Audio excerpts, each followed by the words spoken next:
Wait, I can't, yeah, you're a moderator. What are we allowed to do? Hey, everybody. Hi. Thank you so audience. Thank you so much for coming. This is the Podcasting Beyond Branding panel, sponsored by Siren Nation. Siren Nation is a nonprofit that works to promote women in the arts and create performance and exhibition opportunities for women. If you want to know more about the organization, you can visit sirennation.org. You can also grab one of the pink programs on the table by the door if you didn't already, which also has handy bios and websites for all of our wonderful panelists, who I'm now going to turn this over to. Hi, everybody. Oh, this is so fun to do this without a microphone. So let me know if you can't hear me. It will be loud. I'm Portia Sabin. I run the independent record label Kill Rock Stars, and I have a podcast about the music business called The Future of What, which you can listen to on X-Ray FM or wherever you get your podcasts. So let's get on the line. I'm going to have everybody just introduce themselves so that I don't mangle your names. I haven't met most of you. I'm Kaila Thomson. I'm with the See Also podcast with this lady right here. Hi, I'm Leia Weathington. I'm also with the See Also podcast, which is a thing that we do together that we started. I'm Dahlia Grossman-Heinze. I'm the senior engagement editor at Bitch Media, and I'm the co-host of our podcast, Backtalk.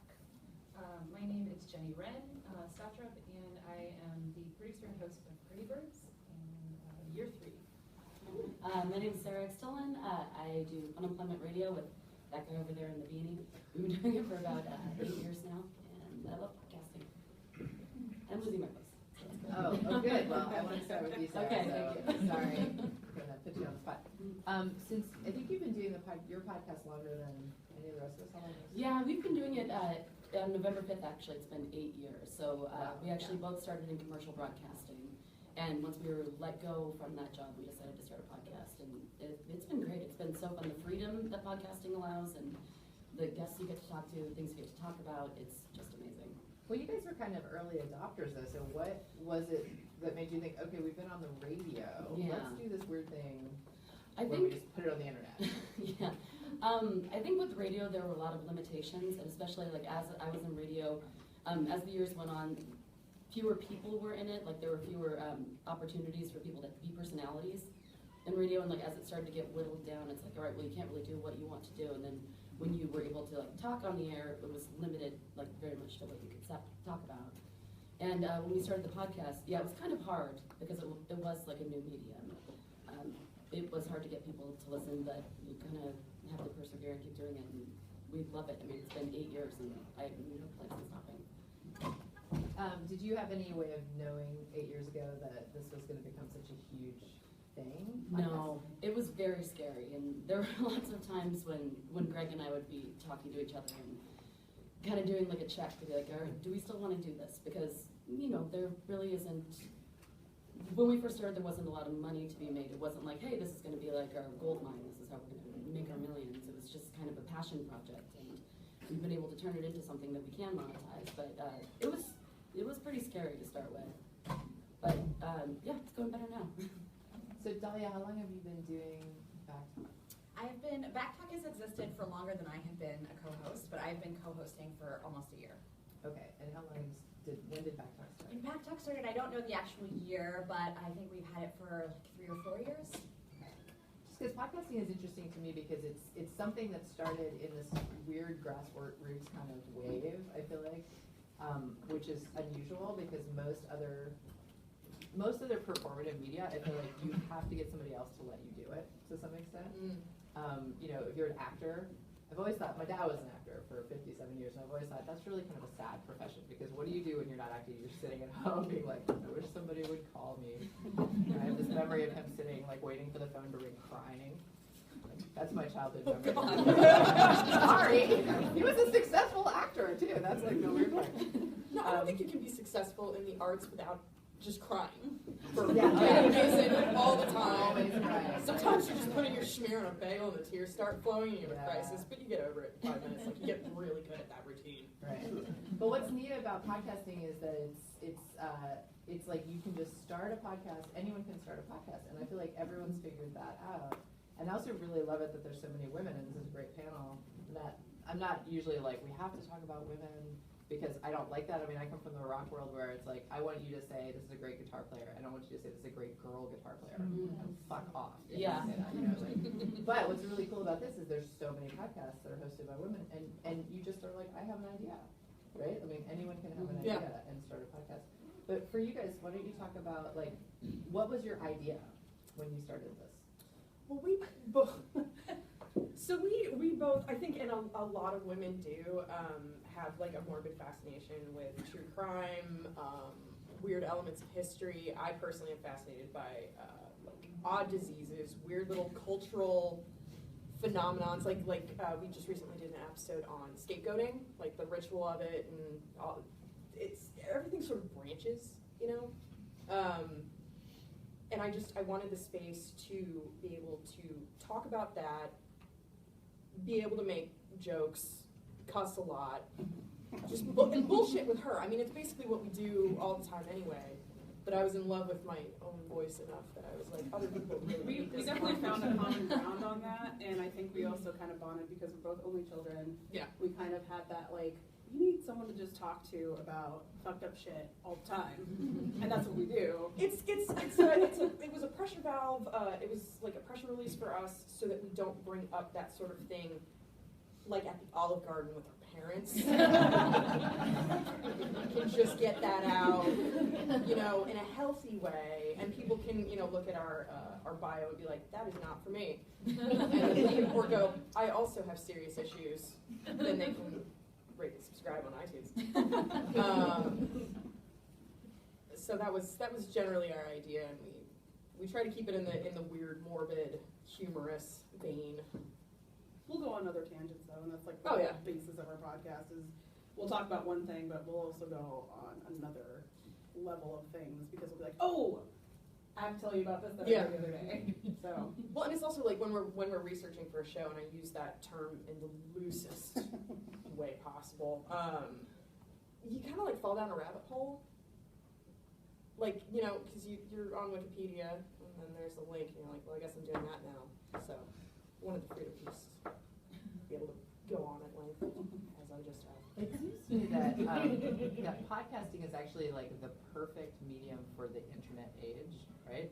Because of exactly what you just said. You know, looking at the internet, you can be like, you know, ooh, look at that, ooh, look at that, and then you end up, you know, 30 minutes later, and you're like, shit, I haven't done any work. And now I know a whole bunch about, like, you know, the inner ear. I didn't think I was going to know about. I know all about aqueducts in ancient Syria, but I can't do my taxes very well. It's a great use of time. Yeah, so it's kind of this excellent, perfect medium, you know, perfect thing for the internet, right? But what do you guys think, like, in general, makes a successful podcast? Like, when you listen to podcasts, what are you like, oh, this one is really good because? I think right off the bat, if it sounds tinny, like it has to at least not be grating on the ear, because it's hard to learn all that stuff. I make her do it. I don't learn shit. I'm not that great at it either. So. Yeah, I mean we're learning, but yeah, sound quality is the most important. Because when you I listen to would something say that the that. content, yeah, if there's good content, it's distracting if the quality of the sound is kind of off. I wouldn't say it's number one, and I am an audio nerd. This is like the thing I'm best at. Like, and I used to be a total snob about it until I started listening to some of my favorite podcasts that they're learning. And I think that one of the reasons I say that is that if you have an audience and you have good content and you can get there, that can often be more important because you can hire an engineer, you can get better at it. But if the fact is that your first 5 episodes are not going to be the same as your 55th episode. So if you're starting off with it, give yourself a little patience on that. But I do think that some of the things that make it most important, you can start with the audio and do work on the audio. But think about the content, think about your audience.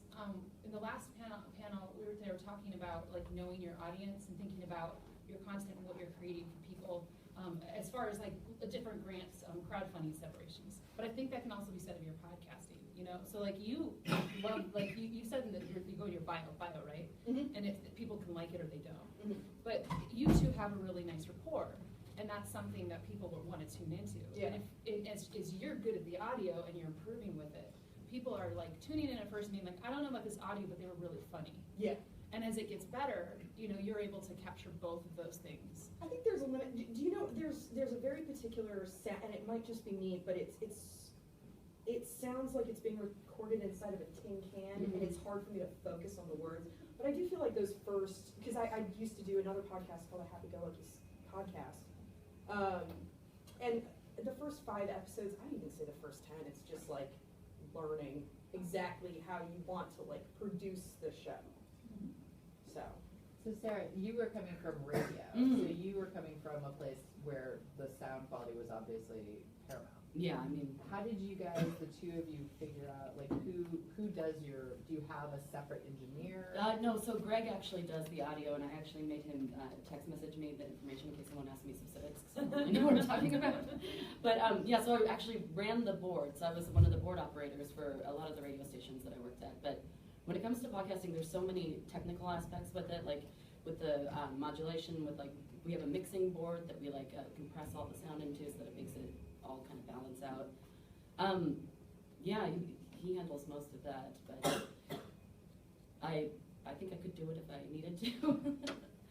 But okay, so you guys, one of you guys does that. Yeah, so it's just the two of us. Right. And yeah. Jeni, you do it all yourself. Yes, I do.